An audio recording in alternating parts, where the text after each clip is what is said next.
twice in 2 weeks. To be honest, who gives a... I said he'd say that. Yeah, exactly. He'd be like that. I had a media commitment, so one of you guys helped me back. Yeah. Hostage. Hostage, an emotional hostage. Just wondered, supporter or pundit for Champions League final? Supporter or pundit for Champions League final? Dortmund back at Wembley. Supporter. Yeah. No, Pundit, are you crazy? To explain how to lose a Champions League final, and you have just to play a lot to win it, apparently. No, really happy about that. It was really cool to watch and really nice to see. And for all the people I know, they're still big achievement. And nearly, but not in the end, not 100% the same final in like 2013. But yeah, no, nice story. It's your penultimate game in charge, your last away game, and I suppose it brings back memories of some big away days that you've had, particularly going back to Villa Park. And for me, it played a big key moment in your title-winning season. Thank you very much. He's talking about that game. I had another night at Aston Villa. I wasn't going to remind you of that one. Yes, it did. Through a really special game, that game when we won 2-1, because at half-time we had a little situation in the dressing room. And then we could calm it down, and then we turned the game around, which was really special. That's when you go for absolutely everything, when everything is on the edge, then these kind of things can happen as long as you settle as quick as possible. And then we turned around to really special goals. Sadio with the head where pretty much, the foot was there, the other foot was there as well, so really dangerous. We really wanted it, and the boys really wanted it. That was a very important one. Great feeling after the game, absolutely. What was the situation you had to do with? A little argument between players, 2 players actually. So, but you will not get the names from me. There's no problem. It was just a situation. It was like in that moment, it was not a situation where you think, okay, that's exactly how it should be to turn it around. So, but this group of players was really special. It meant so much, and and that's why things can happen when you work together for a long time, especially. That's normal. But it worked out. As we sit here, you can still win the title, but obviously that chance could have gone. Obviously, with City playing Fulham at 12:30 kick-off, and Arsenal have got Manchester United. Do you think you'll have any kind of mood to deal with within the camp if that is to happen? If they both lose. Well, if they both lose, we cannot win it anymore. We don't have to deal with it. That's what we actually, not that we cannot win it, but it's not now number one every morning on the priority list. So tell the boys, by the way, we still have a chance. We all can read the table. We all see the situation. Do we expect them to lose? City has to lose 3 games. 3. Difficult to see that, but you never know. And Arsenal has to lose 2 games. Difficult. So, but of course,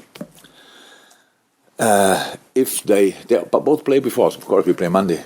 So then let's talk about that. If they both lose, and then we will see what we do with that. But I just don't expect that. I think we have enough to do to play. We have the chance to go above 80 points again. Like pretty much everything in life, you never should take things like this for granted. And for that, we need points. We need to win one of the 2 games at least. So these are things, and Aston Villa has the next chance. So I saw them playing last night. Obviously, they have to travel back now, stuff like this. So all these kind of things. But it's the last home game of the season of Aston Villa. They want to have a good last home game because they play an incredible season. They qualify pretty likely for the Champions League, which is a big one. I'm not sure when Villa was last time there. This year, Conference League. Next year, Champions League. Unai is doing an incredible job there. But we will give it a try, definitely. I take it, you've got to avoid the yellow card. Yeah, I know that already for long. Like, when did I get the second yellow card? By the way, we could turn it around as well. We said I got only 2 yellow cards. I think a few of my colleagues got suspended, right? So I got calmer over the years, obviously. But Well, you need to be on the touchline for the final day, don't you? I don't need to, but it would be cool. So I could do that. So it will not be from my side. But I will try absolutely everything to not get involved in any kind of discussions. Thank you. I'm almost worried about asking a question after what happened last week. You know exactly what it's like to sustain a challenge for a Champions League place and go very far in a European competition. So what do you think it says about the job that Unai Emery has done at Aston Villa this year to build that longevity into his side to be able to do that? What did I do last week that you could be worried about that question? You speak about Aston Villa and Unai I Emery. last week about having a 7-day break, and you. You mean I just give now on each question an answer and go for different people. Incredible job. Unai Emery is one of the best we have in that business, 100%. Wherever he was, had success. Sometimes the clubs were not ready to wait for it. Maybe, if you look back, probably these clubs would have made different decisions. I know him for so long. I think when I met him first time, he was manager in Moscow, if I'm right. So it was in Russia, I'm pretty sure, at that time. And that's really long ago. And he always had a clear idea. Then he won plenty of times with Sevilla. Then it was really, really tricky for us when we faced them with Villarreal, stuff like this. He always organized the team extremely well. And so the job he's doing is absolutely exceptional. And we all know how important it is for a club to qualify for the Champions League, how difficult it is to do that. And that he probably, very likely, will do that, is absolutely exceptional. No other word for. And it's been announced that, obviously, aside from your farewells at Anfield next week, you're going to have another audience with fans at the Liverpool Arena. How do you feel about having an evening with Jurgen Klopp? I had a lot of evenings with Jurgen Klopp. It's neither my idea nor am I involved in any kind of organization. So I don't think I even could organize tickets if I'm right. So but it's fine. I'm not involved in that. So I have no clue what happens that night. I said whatever people ask me to do in that perspective, I will do. If somebody wants me wherever, as much as I can.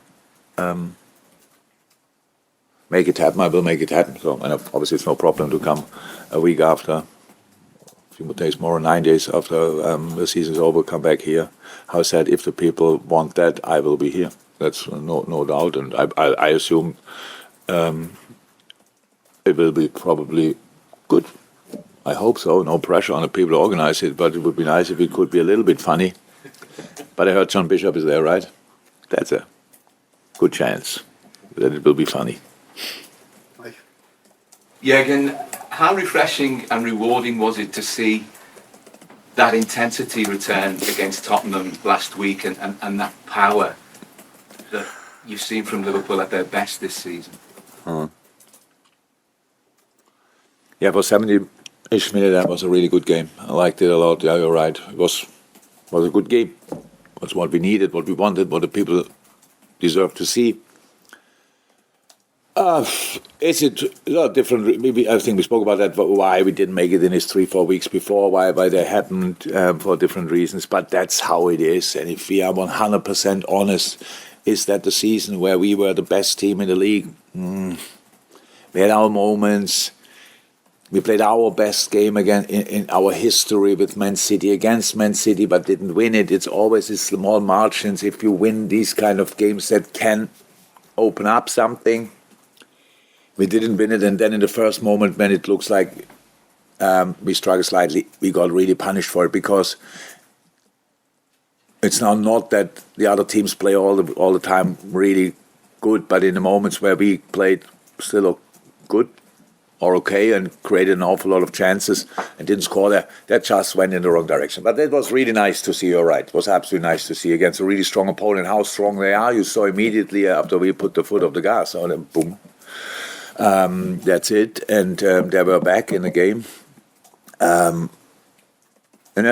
I was not worried that these boys cannot play football anymore, or this kind of football. I knew they can. And I just hope, obviously, that they can show it as well, with me on the sideline as well. But and that's what we did, and I enjoyed it a lot. Enjoyed the whole thing a lot. Harvey Elliott got a lot of the headlines last Rightly week. so. And with justification, but it was also another eye-catching performance from Cody Gakpo. And he hasn't always been able to nail down a regular starting place, but is it a sign of his growing maturity this season that his contribution is increasing, not just goals, but assists and his general play as well? Yeah. Great game, both.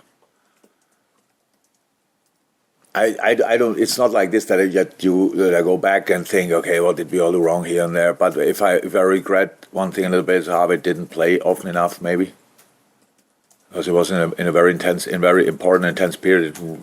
January, a lot of injuries. He played really good. Was probably our best player, right wing, right midfield, all these kind of things. And everybody came back, and here minutes, there minutes. Then he didn't start anymore. Came on, big impact, but it's really nice that he could show that Cody, he knows that was for a while not in his best moment. We had a conversation there. It was not about, obviously not public what we spoke there about, but it helped him a lot because we could sort it a little bit. It's just a problem. Can I speak in the first moment? Players not performing anymore to the levels you expect him to do. Can you speak immediately? You can. But how can I have an answer for a situation if I don't understand it? So you have to try to look a bit longer into it and wait for a specific moment when I can give answers. Maybe that took from my point of view, for me, too long as well. That's maybe the case. But when after the talk, he stepped really up, and it's really good to see how physically strong he is, how the good footballer is. He can play right wing, left wing especially, and center. Smart again, full of confidence, physical strength. Good moment. Good for him, good for us. Thank you. Hi, Jurgen. Hi. Mohamed Salah has scored 18 goals in the league and got 10 assists. Were you surprised he wasn't on the Premier League Player of the Year shortlist? I don't know the Premier League Player of the Season shortlist. How short is that list? Sorry? Virgil's on it. Okay. Am I surprised? Yeah, he was probably every year there, was he? Yeah. Yes, I'm surprised. Carl? There's been a bit of speculation about Darwin's future this week. I know it's not a concern of yours going forward, but how do you assess where he is after 2 years at Liverpool, and where do you see his future? There's what? What was the start? There's a bit of a... Speculation about There's no speculation. That must be an external speculation. Because I don't know about it. But maybe I'm not involved in that anymore. There's no speculation right now. It's just a situation we are in, and yes, Darwin was definitely not happy missing that chance. He's an unlucky. Let me say was, and because that could have changed now, probably. Just unlucky in so many situations where he's doing everything right, and then the ball goes still not in, and it's really tough for a young man. It's really tough. He knows about expectations. He has big expectations on himself. That's tough, and you have to go through this. There's no alternative than going through it, and that's what he's doing right now. We try to help him with all we can, with everything we can, but in the end, you have to go through it. Everybody had to go through this, and this is part of a footballer's career. That's all. His problem is that he's that good that he is constantly in these moments. That's so obvious. If he is a little bit lesser good, then he will not have chances, and people just say, oh, it's not great. Because he's that good, he is in his moments where he can finish it off, and now he's not finishing it off in the moment. How many goals did he score? or 18-10, and I think he's not too bad with numbers as well, right? Does anybody know? 18-11, yeah. 18-11. They're not bad numbers, obviously. So it's just because of his qualities, constant situations that everybody thinks, oh, again. So, and because of our situation as a team where we had chance and didn't score, that unfortunately, if somebody else would score in that moment, it wouldn't have felt that bad. That's the situation. But again, nobody likes it, but it's part of a career. That's it. Yeah, again, I thought it was interesting he had a week off in the build-up to the last game, and Jurel started the second half alongside Virgil. Does that mean he's kind of pushed himself ahead of even in order at the moment with his... Oh, it's just like that we have to, we play once a week and we just look at who looks in the best moment. And Jurel is one of them. It's just like, that's how it is. We don't play with 3 centre halves or whatever, so that means then you have to make a decision. And Jurel is training really well, and we have a lot of training sessions, training really well. Doesn't mean Ibu or Troy wouldn't train well, but Jurel training really well, and that's how it is, and that's why I make these kind of decisions. So that's the best situation I can have. I just sit there and look at it, and I saw a lot of football in my life, so I can see if somebody. I think if you have the chance to make that decision, that you can really decide on this high level. Okay, who's a little bit better in a better moment? Then you do it. That's what you do. There's no rotation necessary because then the others have to play anyway, or you have to mix it up anyway. But that's not necessary now. That's why he played. Yes, he pushed himself in a really, really good situation. That's true. And I think the game just justified that decision. He was really good in that game as well, and that's against Son. Yeah, later on Richardson, it was a different situation, but that has more to do with the passes they got. But again, very, very, very talented player, really, really good. Jurgen, just with Harvey, with the form he's in, do you think he should be part of the claim for the Euros? Look. Yeah, well, if it would help Harvey, whatever I say, I would say. But you just start a discussion in public, and then people will say, what does he want to do at Euros? And all of a sudden you have to feel bad, but they did nothing wrong. But some people will find a reason, why should Harvey Elliott be there? Maybe the boys read it, and he feels bad. It's a great moment. If somebody wants to pick him, he has everything he needs. You can pack a suitcase in an instant, so it's not a problem. But I will not be part of that discussion. Thank you, everyone. Thank you. Welcome.